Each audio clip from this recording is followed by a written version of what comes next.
Hello viewers, இன்னைக்கு நம்மளோட சேனலில் நம்ம பார்க்க போகிற அடுத்த குட்டி ஸ்டோரி என்னன்னு பார்த்தீங்கன்னா தெனாலிராமன் ஸ்டோரி தாங்க.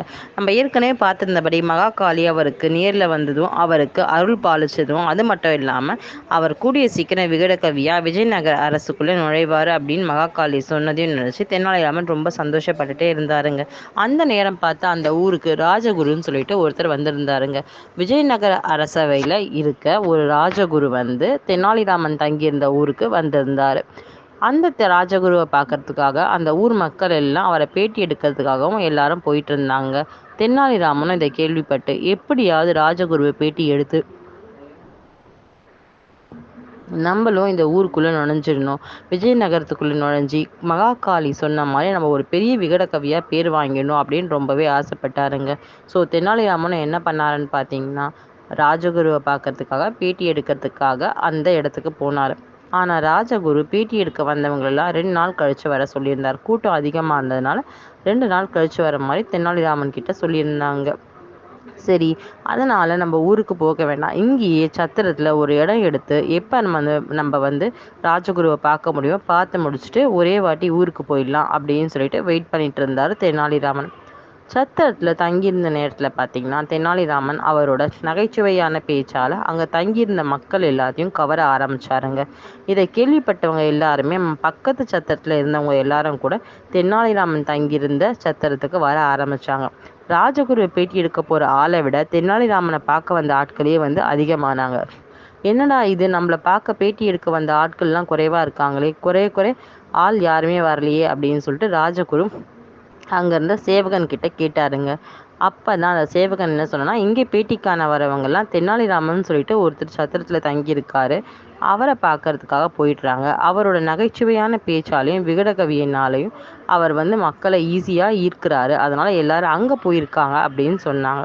இதை கேள்விப்பட்ட ராஜகுரு, நம்மளை விட பெரிய ஆளாக இருப்பான் போல இருக்கே, அவன் யார், அவனை பார்க்கணும், அவனை உடனே இங்கே கூப்பிட்டுவாங்க அப்படின்னு சொல்லி ஆணையிட்டாருங்க.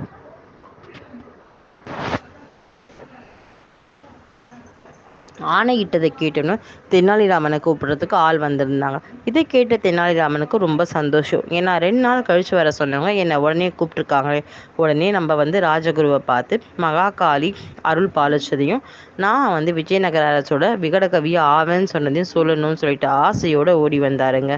வந்தது மட்டும் இல்லாமல் ராஜகுரு கிட்ட நடந்த எல்லா விஷயங்களையும் சொன்னார். இந்த மாதிரி எனக்கு மகாகாளி நேரடியாக வந்து எனக்கு இந்த மாதிரி ஆசீர்வதிட்டு போயிருக்காங்க.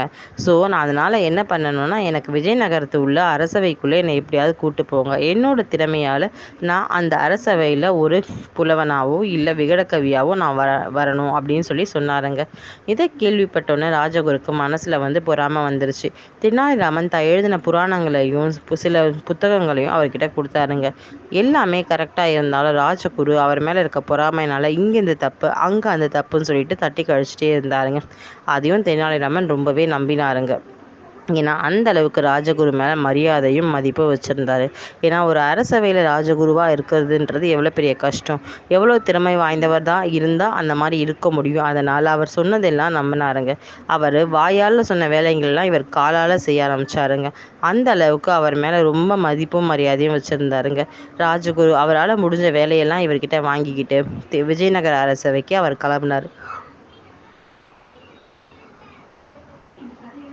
நான் அங்கே போயிட்டு அரண்மனைக்கு போயிட்டு உனக்கு நான் ஆள் அனுப்புகிறேன், அரசர்கிட்ட உன்னை பற்றி சொல்லிவிட்டு நான் வந்து உன்னை ஆள் அனுப்பிச்சு உன்னை கூப்பிட்டு போகிறேன் அப்படின்னு சொல்லி சொன்னாருங்க.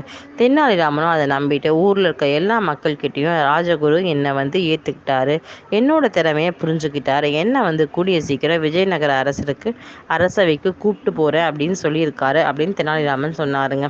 சரி அப்படின்ட்டு எல்லா மக்கள்கிட்டையும் தன்னோட பெருமையை பற்றி சொல்லிட்டு இருந்தாருங்க. ராஜகுருவும் விஜயநகரத்து அரண்மனைக்கு போயிட்டாரு.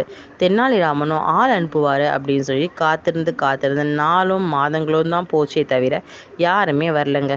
ஊர்லேயும் எல்லாரும் மக்கள் எல்லாம் கிண்டல் பண்ண ஆரம்பிச்சிட்டாங்க.